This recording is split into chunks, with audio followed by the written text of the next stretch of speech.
como é que foi a tua infância? Como é o menino Meri Medeiros? Como é que era? O pivete, o menino que morava num Natal diferente. É. Eu era tio dos amigos em Tarcísio Mota, que já faleceu da universidade, que era do Centro de Atividades Audiovisual, dizia o menino de Dona Celeste. Eu era, assim, um menino de casa. E era também um serviçal. Minha mãe era empregada doméstica e eu ajudava nas tarefas. Eu só ia estudar depois de ajudar a lavar os pratos, ajudar a aguar o jardim e fazer as tarefas domésticas. Eu acostumei a isso. Há uma disciplina muito rígida, e você sabe aquela época dos nossos pais, família dos montes, né? Essas familiares, né? Me lembro de Dona Ruth Galvão, me lembro de Tenente Júlio, de Natal do passado. Eu tenho saudade dessa educação patriarcal e fraternal, de respeito e de conservação de costumes, né? Não me sentava na mesa nem de bermuda, nem sem camisa, tinha que estar devidamente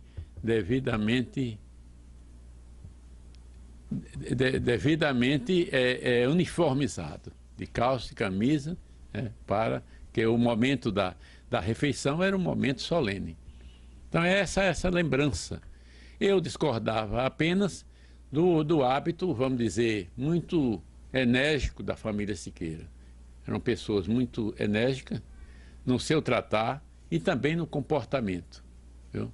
Era essa a lembrança que eu tenho. É a infância, apesar de pobre, mas muito digna, muito honrada, muito disciplinada e muito dedicada à leitura. Eu comecei a ler quase menino. Aos 15 anos de idade eu já tinha lido toda a literatura brasileira, né? Porque eu surrupiava os livros da biblioteca para ler. Esmeralda. Não, de Siqueirinha, de José Siqueira Bezerra de Medeiros, o primo de Esmeralda. A de Esmeralda não chegava nem perto, não podia. Então era essa, né? Mas você a estudava infância. onde? Eu comecei a estudar em Dona Isaura Arcoverde Pinto. Era a escola Maria Auxiliadora, Externato Maria Auxiliadora. Vizinho à residência de Filinto Rodrigues, do Coronel João Filinto. E depois tinha Dona Cruzinha, né? João Juvenal Ribeiro Dantas, que era um proprietário rural já falido, e logo em seguida a casa de Dona Ruth, que era um casarão grande, e eu era doido para jogar bola naquele quintal. Então é isso, era Natal do passado, Natal de vida que todo mundo se conhecia. E a politização começa como? A politização começa quando eu comecei a seguir um sapateiro e frequentar a oficina do sapateiro, né, chamado Mário de Castro. Né? Mário de Castro, irmão de Lauro de Castro, que era um gráfico. Esse sapateiro é que me ensinou as coisas. Quer dizer, começou a discutir política. Era eu, Hélio Xavier de Vasconcelos, frequentava a oficina dele. Era mais Manuel Duarte, Manu. Era alguns jovens, né? Que se filtravam ali para ouvir um sapateiro falar sobre a União Soviética. O sapateiro trabalhava? Na Ulisses Caldas, numa remontaria, né? Ele era sapateiro de remendar. E a galera lá conversando com ele? Conversando e puxando por ele. E eu sonhei em me tornar sapateiro. Eu era tão fascinado pelas lutas sociais que eu queria, ele disse, eu vou lhe ensinar, pronto. Mas depois ele viu que não dava, eu não sabia nem pregar num salto de sapato, né? Quer dizer, são coisas importantes, né? Na vida, o sapateiro era importante naquela época. O sapateiro era importante, é. Esse sapateiro foi o fundador da cooperativa dos sapateiros em 35. Mas ele disse, chamava meu filho, e às vezes chamava... Ele me dava uma denominação. Ele disse, eu não confio mais nos sapateiros. Eles venderam as formas de sapato todinho para beber de cachaça. E destruíram a cooperativa. Não tinha o sentimento da organização. Então, era muito rígido, né? Era muito adepto da União Soviética. Ele ouvia a Rádio Central de Moscou na época e me trazia as notícias, né? E falar muito de 35? falava de O 35. que ele dizia? Que foi um erro porque não houve um engajamento, né, da classe popular, né? Essa coisa que Gregório dizia. Em 35 nós tínhamos a massa, né? Mas não tínhamos as armas. Agora, em 35. Em 64 nós temos as armas e não temos as massas. Que foi a decepção dele e de Julião. Ele não viu a reação da massa popular e dos camponeses. Quer dizer, a diferença de episódios, né? Então era essa lembrança. Eu fui amigo de Mário de Castro, ele morreu em São Paulo, porque era um homem profundamente íntegro, profundamente crente naquelas posições dele, e é uma pessoa que deveria ser lembrado, né? O irmão dele é lembrado porque foi gráfico. Tinha uma escola em Cidade da Esperança, tipógrafo Mário de Castro. Mas, aí você foi para estudar já em que colégio? Lauro de Castro. Sim, depois eu fui para o Ateneu. Aí o negócio pegou. Aí o negócio... Me conta aí como é que era o Ateneu, como era a vida do Ateneu naquela época. O Ateneu era muito avançado. O Ateneu tinha naquela época, faziam análise mais no campo literário, da influência dos clássicos franceses, especialmente franceses, de seminários sobre a situação na Europa, né?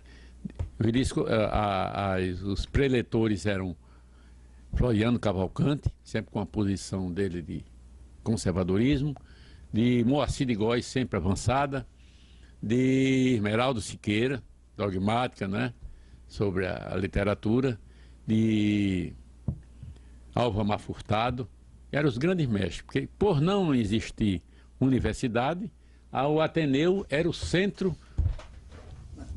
Então o Ateneu era, como eu dizia anteriormente, o Ateneu ocupava o espaço que hoje ocuparia a universidade. Era o centro de todas as atenções e vamos dizer, a caixa de ressonância dos fatos da cidade. Se discutia tudo de Natal, o período da Guerra Mundial, as transformações de Natal com a influência dos americanos, eram feitos seminários, né? Álvaro Furtado foi muito bom nisso, porque era um historiador, e Protásio Melo também, irmão de Veríssimo de Melo, ele gostava muito de inglês e era também uma pessoa de um talento muito, muito bom, né? E uma memória muito boa. Então falava sobre a importância dos americanos, a influência dos americanos e a influência dos americanos nos hábitos do povo de Natal, né? Revolucionou Natal. Um pouco mais avançado em outros sentidos, né? Mas é a educação americana, né?